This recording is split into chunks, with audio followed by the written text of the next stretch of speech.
What's up, everybody? GeauxBurns climbing back upon Mount Soapbox for another rant.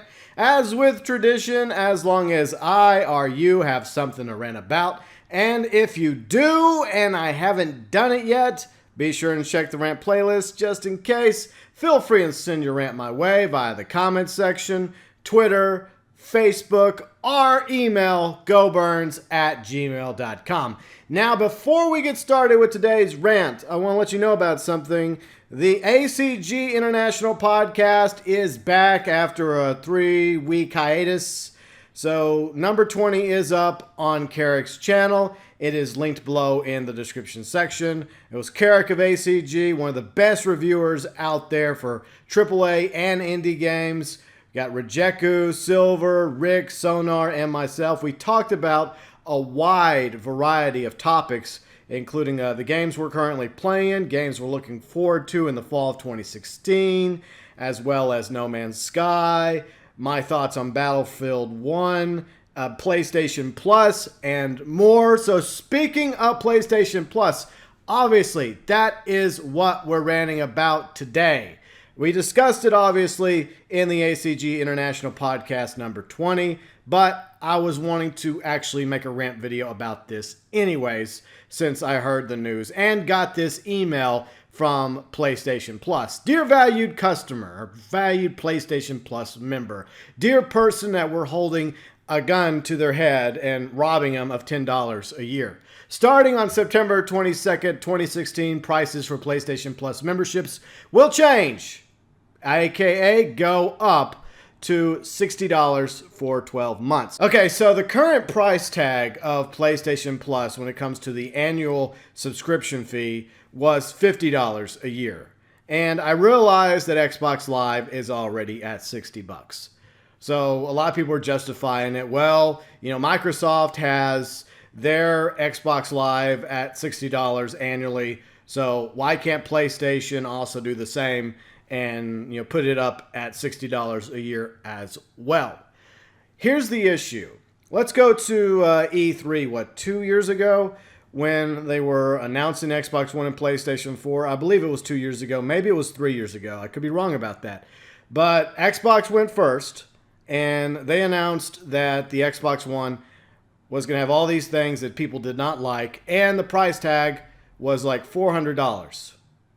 And the Sony presentation came out saying the PlayStation 4 was going to be this, this, and this, which was very appealing to gamers, and it was going to be $100 cheaper. It was good PR by Sony to have a lower price for their next-gen or now current-gen system as opposed to the price tag for Microsoft's Xbox One. Now, I have both consoles, the Xbox One and PlayStation 4. I love and hate them equally. They both have their pros and their cons, and I play on both of them. So I'm not picking a fight. I'm not trying to start a console war here. I'm simply saying that it's kind of interesting that 2-3 years ago at E3, Sony was obsessed with PR, with winning people over by, you know, offering the PlayStation 4 at a cheaper price than the Xbox One was at the time. Now, PlayStation Plus is going to be the same price as Xbox Live.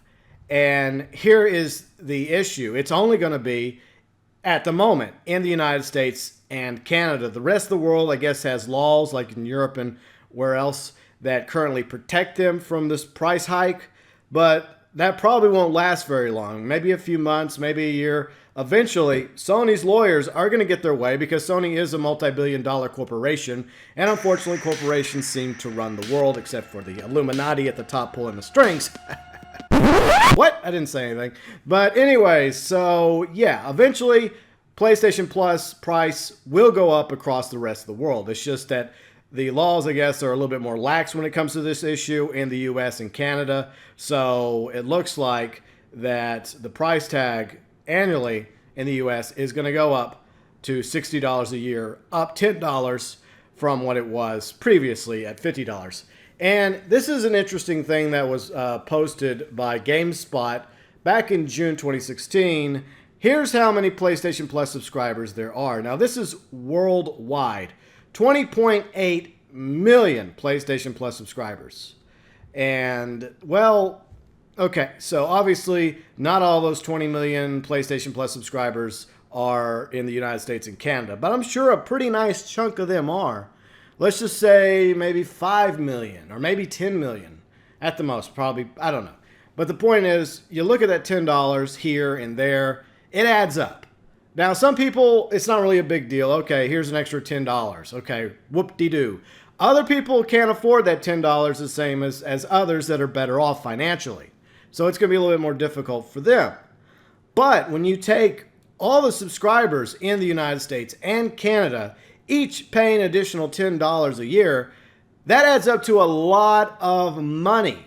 I mean, maybe even, 8 figures or maybe 9 figures, maybe tens of millions of dollars or maybe even hundreds of millions of dollars going into Sony's pocket because they're raising the price of the PlayStation Plus. And you're probably asking yourself, well, surely GeauxBurns, they're offering new services, new deals. Nope. We talked about this in the ACG International podcast. Reg, specifically brought it up because he's very good at looking into these sorts of things. And as far as we can tell from what we all looked at, there's nothing new that's coming courtesy of this PlayStation Plus tax hike of $10. No new services, no new anything. It's exactly the same as it was when it was $50 a year. So obviously what this comes down to is money. And I realize that's most of the gaming industry. Even the best video game development houses are about the bottom line. You need money in order to survive, in order to pay the bills, pay the staff, have the hardware and the software needed to make awesome video games. I get that. But is it really necessary for Sony to raise the price of the PlayStation Plus just because Microsoft's Xbox Live is $60 a year? Just because you can do something, Sony, doesn't mean it's right. Now, the other interesting article I want to discuss is from IGN, and they asked us a few days ago, will you be canceling your PlayStation Plus subscription? And they did a poll, and I think it's a pretty good poll because, obviously IGN is a gaming website, and people that are voting in the poll, for the most part, are probably your PlayStation owners, and they probably have PlayStation Plus. Maybe some are Xbox or PC Master Race, and they were just trying to vote just for shits and grins to try and angle the votes a certain way. But anyways, here's how it broke down. Okay, so 55%, according to IGN, said that they would not be canceling their PlayStation Plus subscription, while just 28% said they would cancel, and 17% said they haven't decided yet when this transpires September 22nd. Okay, so unfortunately, the reality is the majority of the PlayStation Plus subscribers, including myself, will not be canceling our subscription. Because, as I mentioned at the beginning, Sony basically has a gun to our head. They're robbing us $10 each. Say, you pay $10, and you pay $10, and you pay $10, or you're not going to be able to have access to online gaming anymore, or the ability to download, content or updates courtesy of PlayStation Plus.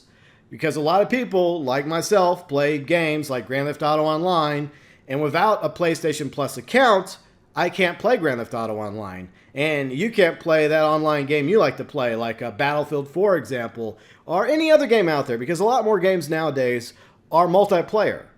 They're not as single player as they used to be. Back in the day, it used to be all about single play, but a lot more gamers now are into the multiplayer games.